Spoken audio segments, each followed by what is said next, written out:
Tuhan, salam, selamat pagi, selamat berjumpa dalam Gamaliel Morning Prayer. Pada pagi hari ini kita akan melanjutkan pembacaan Allah dari Imamat pasal 10. Kami persilahkan. Imamat pasal 10.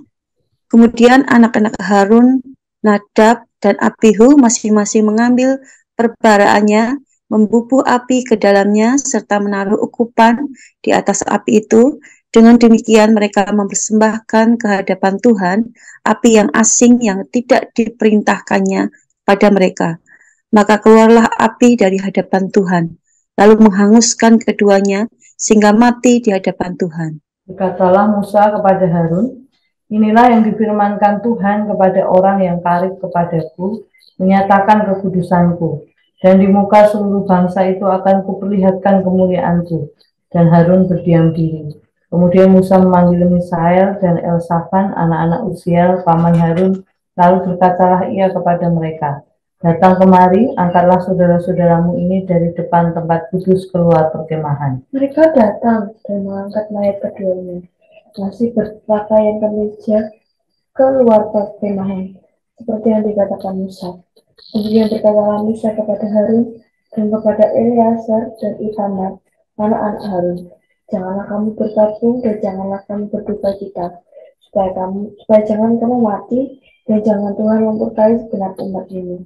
Tetapi saudara-saudaramu, yaitu seluruh bangsa Israel, mereka lah yang harus menangis karena api yang dinyalakan Tuhan itu. Janganlah kamu pergi dari depan pintu kemah pertemuan, supaya jangan kamu mati, karena minyak urapan Tuhan ada di atasmu. Mereka melakukan sesuai dengan perkataan Musa. Tuhan berfirman kepada Harun, janganlah engkau minum anggur atau minuman keras, engkau serta anak-anakmu, bila kamu masuk ke dalam kemah pertemuan, supaya jangan kamu mati. Itulah suatu ketetapan untuk selamanya bagi kamu turun-temurun. Haruslah kamu dapat membedakan antara yang kudus dengan yang tidak kudus, antara yang najis dengan yang tidak najis. Dan haruslah kamu dapat mengajarkan kepada orang Israel segala ketetapan yang telah difirmankan Tuhan kepada mereka dengan perantaraan Musa. Kemudian berkatalah Musa kepada Harun dan kepada Eleazar dan Itamar, anak-anak Harun yang tinggal itu, ambillah korban sajian yang tinggal dari segala korban api-apian Tuhan, dan makanlah itu sebagai roti yang tidak berakit sampai mezbah, karena itulah bagian Maha Kudus. Haruslah kamu memakannya di suatu tempat yang kudus, karena itulah ketetapan bagimu, dan anak-anakmu dari segala korban api-apian Tuhan. Sebab demikianlah diperintahkan kepadaku, dada, persembahan, unjukan, dan paha persembahan khusus itu haruslah kamu makan di suatu tempat yang tahir. Engkau ini serta anak-anakmu laki-laki dan perempuan, karena semuanya diberikan sebagai ketetapan bagimu dan anak-anakmu dari segala korban keselamatan orang Israel. Paha persembahan khusus dan dada persembahan unjukan itu haruslah dibawa mereka ke tempat segala korban api-apian yang dari lemak itu, supaya dipersembahkan sebagai persembahan unjukan di hadapan Tuhan. Itulah suatu ketetapan untuk selamanya bagimu serta bagi anak-anakmu, seperti yang diperintahkan Tuhan. Kemudian Musa mencari dengan teliti kambing jantan korban penghapus dosa itu, tetapi ternyata kambing itu sudah habis dibakar. Sebab itu dimarahinya lah Eleazar dan Itamar, anak-anak Harun yang tinggal itu, katanya, mengapa tidak kamu makan korban penghapus dosa itu di tempat yang kudus? Bukankah itu sesuatu bagian Maha Kudus dan Tuhan memberikannya kepadamu, supaya kamu mengangkut kesalahan umat itu dan mengadakan pendampingan bagi mereka di hadapan Tuhan? Lihat, darahnya itu tidak dibawa masuk ke dalam tempat kudus. Bukankah seharusnya kamu memakannya di tempat kudus, seperti yang telah kuperintahkan? Lalu berkatalah Harun kepada Musa, memang benar, pada hari ini mereka telah mempersembahkan korban penghapus dosa dan korban bakaran mereka di kehadapan Tuhan. Tetapi hal-hal seperti tadilah yang kualami. Jikalau pada hari ini aku akan memakan juga korban penghapus dosa, mungkinkah hal itu disetujui oleh Tuhan? Ketika Musa mendengar itu, ia menyetujuinya. Terima kasih. Pada ayat yang pertama sampai ke-7 itu menceritakan kematian Nadab dan Abihu. Karena apa? Dia melakukan suatu kesalahan yang fatal dari masing-masing, mengambil langkah perbaraannya membubuhkan api dan menaruh ukupan di atas api itu, yang dimana bukan wewenangnya. Kemudian mempersembahkan di hadapan Tuhan. Muncullah api asing yang tidak diperintahkan kepada mereka. Keluarlah api dari hadapan Tuhan, menghanguskan keduanya, kemudian mati di hadapan Tuhan. Sebagai pernyataan kekudusan Tuhan dan kemuliaannya di hadapan semua bangsa, sama bangsa Israel. Nah, Musa melarang untuk bergabung kepada Harun, Eleazar, Itamar, dan anak-anak Harun semuanya, jangan bergabung. Tetapi harus bergabung karena api yang dinyatakan Tuhan itu. Musa melarang Harun pergi dari depan pintu kemah itu, dari pertemuan, supaya jangan mati juga. Karena minyak urapan Tuhan sudah ada di atasnya.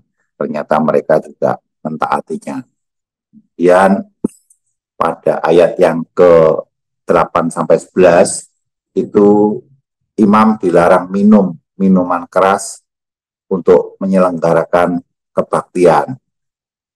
Tuhan berfirman itu kepada Harun, jangan minum anggur atau minuman keras dalam kemah pertemuan supaya jangan mati.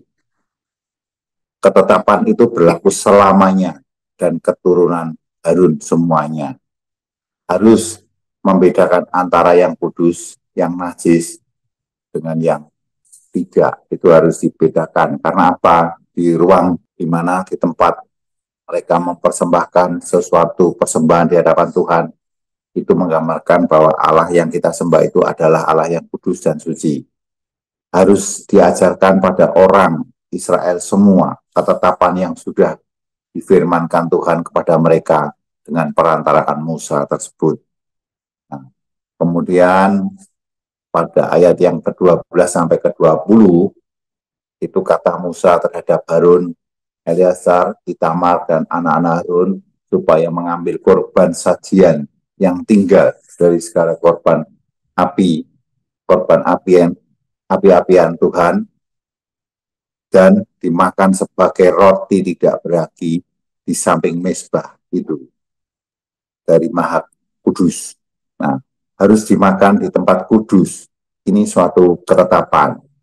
Kemudian ada suatu pembagian aturan, dada sebagai persembahan, unjuk air, paha persembahan khusus, harus dimakan di tempat yang tahir.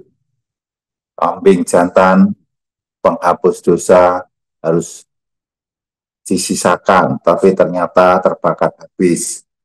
Harus dimakan bagian dari yang Maha Kudus sebagai pendamaian di hadapan Allah. Darahnya tidak dibawa masuk ke tempat kudus, yang seharusnya dimakan Harun di tempat kudus itu, tetapi tidak dimakan. Takut Tuhan tidak berkenan, dan Musa diberi argumentasi itu, akhirnya juga bisa mengerti, padahal Musa sempat marah. Nah, sekarang kalau kita melihat dari peristiwa yang terjadi di Imamat 10 ini, secara singkat, amanat teks apa yang muncul? Ternyata di sini Allah menunjukkan bahwa Allah yang kita sembah itu Allah yang kudus dan mulia. Sehingga dalam mempersembahkan korban, harusnya keadaan kudus dan sesuai kehendaknya. Nah, imam tidak boleh minum anggur atau minuman keras. Karena apa? Memang ini merupakan suatu ketentuan yang terus-menerus dan turun-temurun bagi pelayan-pelayan Tuhan untuk tidak mabuk anggur dan minuman keras. Penerapan atau aplikasi pada imamat ini, sudahkah saya dan saudara itu mempersembahkan diri bagi Tuhan keadaan kudus dan layak di hadapannya? Apakah atau sudahkah saya dan saudara itu berkorban bagi Tuhan sesuai yang dikehendaki Tuhan? Amin. Ya, terima kasih Dr. Paul untuk firman-Nya. Biarlah kita kembali diingatkan betapa pentingnya kita menjaga hidup yang kudus di hadapan Tuhan. karena dialah Allah yang kudus, Allah yang maha kudus. Kita akan pujikan Kau Allah yang kudus, Kau Allah yang kudus, di tata suci-Mu kami menyembah Tuhan.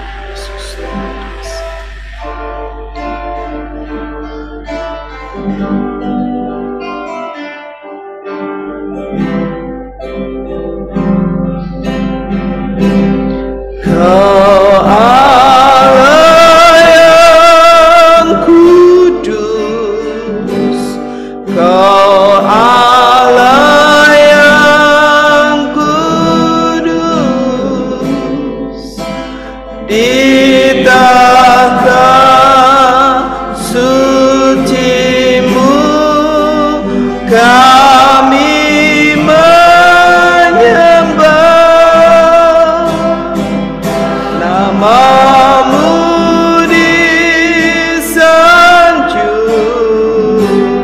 kuasa-Mu nyata sempurna, kami puja Engkau Raja, mulia Kau Allah yang kudus, Kau Allah yang kudus, Kau Allah yang kudus, di tahta suci-Mu kami menyembah, nama-Mu disanjung, kuasa-Mu nyata sempurna, kami puja Engkau Raja, mulia. Sekali lagi katakan, Kau Allah yang kudus, Kau Allah yang kudus, Kau Allah yang kudus, di tahta suci-Mu kami menyembah, nama-Mu disanjung, kuasa-Mu nyata sempurna, kami puja Engkau Raja, mulia kami puja, kami puja Engkau Raja, mulia. Haleluya, bagi-Mu segala kemuliaan, kudus-kudus nama-Mu Tuhan, kuduskan hidup kami, layakkan kami menyembah-Mu Tuhan. Terima kasih Tuhan, haleluya. Ya dalam terima kasih Tuhan, terima kasih. Mari kita meresponi firman Tuhan. Biarlah pagi hari ini firman Tuhan mengingatkan kepada setiap kita untuk kita boleh menjaga hidup yang kudus di hadapan Tuhan, karena Dia Allah yang maha kudus, yang layak untuk dihormati, layak untuk disembah, layak memberi diri untuk hidup di dalam kekudusan dalam semua aspek hidup. Biarlah kita berkomitmen pagi hari ini untuk terus menjaga kekudusan hidup kita sehingga menjadi berkenan bagi Tuhan. Mari kita bersama berdoa. Bapa di surga, pagi hari ini Tuhan, aku bersyukur untuk setiap kebenaran firman Tuhan yang mengingatkan kepadaku untuk terus menerus hidup di dalam kekudusan dan menjaga hidup yang kudus dalam semua aspek hidupku. Aku rindu Tuhan supaya darah Yesus senantiasa menyucikan, menguduskan, memampukan setiap kami ya Tuhan untuk hidup berkenan di hadapan Tuhan, menjaga kekudusan dalam perkataan, menjaga kekudusan di dalam memelihara merawat tubuh kami, dan juga di dalam pikiran kami, dalam sikap hati kami, dalam tindakan kami, supaya setiap kami Tuhan ada di dalam kebenaran Tuhan, dilayakan untuk terus melayani Tuhan, terus berkenan di hadapan Tuhan. Terima kasih Tuhan, terima kasih, kami mengucap syukur kepadamu Tuhan. Terima kasih Tuhan.